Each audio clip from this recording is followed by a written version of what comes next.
Have you ever wondered why some people master difficult skills in just a few months, while others struggle for years? Is it talent, a high IQ, or simply good luck? Actually, it's none of those. The biggest difference is how they practice. Today, I'll show you 4 science-backed techniques that can completely change how you learn.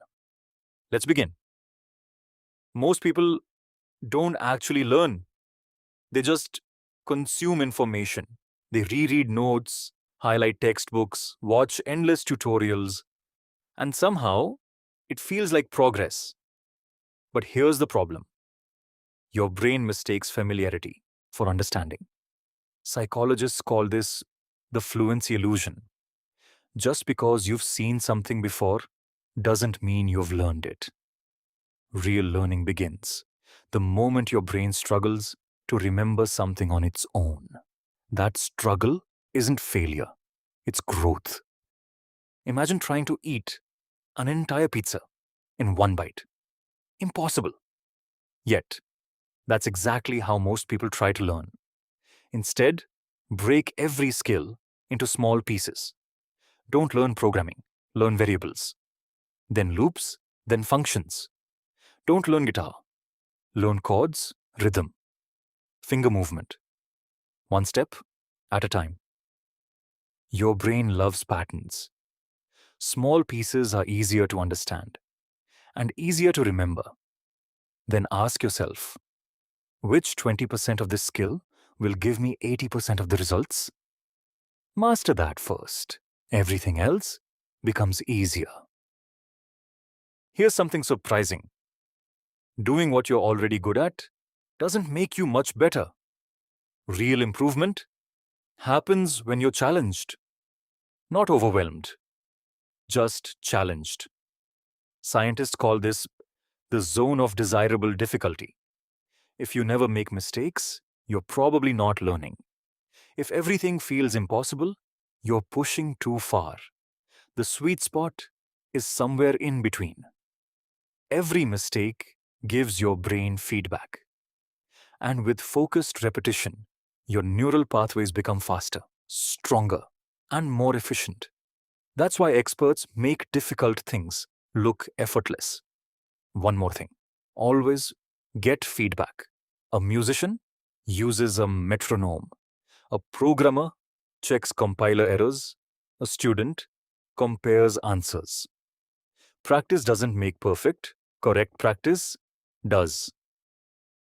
Richard Feynman, one of the greatest physicists in history, had a simple rule. If you can't explain it simply, you don't truly understand it. Here's what you do: pick one topic. Now, pretend you're teaching it to a 12-year-old. Use simple words, simple examples, no technical jargon. Whenever you get stuck, stop. That's the exact place. Where your understanding is weak, go back. Learn that part again. Then explain it one more time.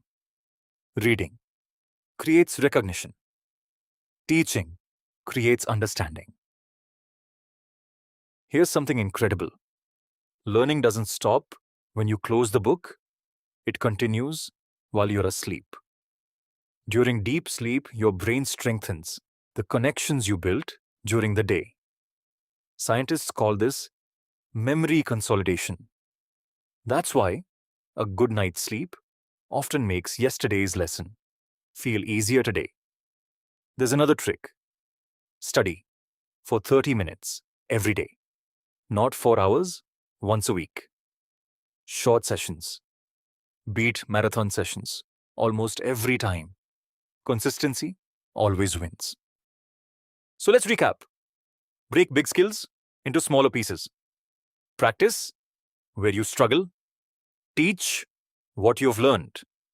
And give your brain time to recover through sleep and consistency. Remember, learning faster isn't about being smarter. It's about training your brain the right way. So here's today's challenge: choose one skill you've been putting off. Spend just 30 focused minutes using these techniques.